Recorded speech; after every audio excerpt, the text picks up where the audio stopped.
Welcome back to Fantasy Football Today. I'm Jamie, that's Dave, that's Heath. We got a fun show. It's been a crazy show. Cam Newton's back with the Carolina Panthers. You might not be starting him yet because we don't know if he's starting against the Arizona Cardinals in Week 10, but here are the starts and sits that you need for this week. Let's start with the start of the week, and Carson Wentz set up for a big performance against the Jacksonville Jaguars. Now, he's expecting a baby at any moment.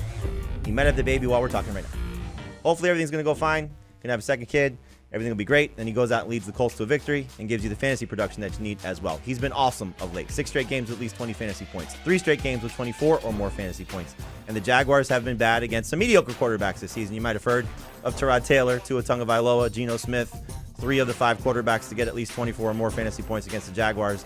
We all like Carson Wentz. Is this a lock unity? Seems like it. I don't know why you guys don't like. Why don't you guys like Carson Wentz? Get him all the way down at 9.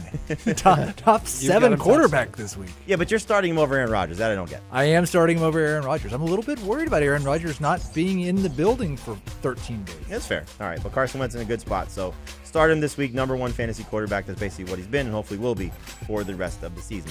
Let's talk about the other starts for me for this week.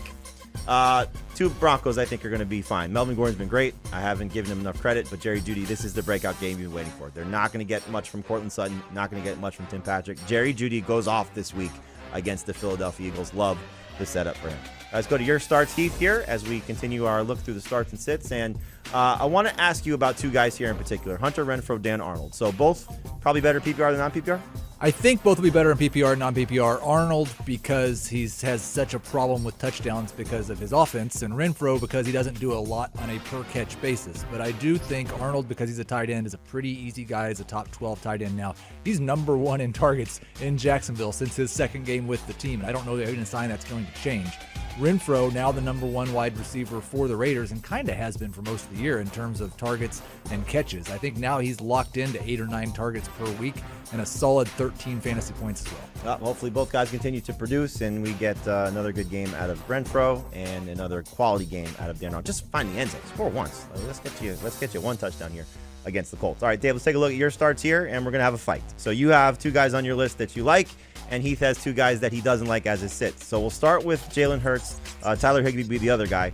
So why do you like Jalen Hurts? What's the confidence factor for him? The confidence factor is that he's taking on a Broncos defense that's allowed 20 or more fantasy points to 4 of the last 6 quarterbacks they faced. Philadelphia's been running the ball a lot. I think they're going to struggle a little bit to run the football, and they're 1-2 in these games where they have been running the football. I think Hurts gets a little bit more work, the type of defensive coverage that the Broncos play. I think it helps Jalen Hurts. I think it's going to give him the opportunity to throw more touchdowns.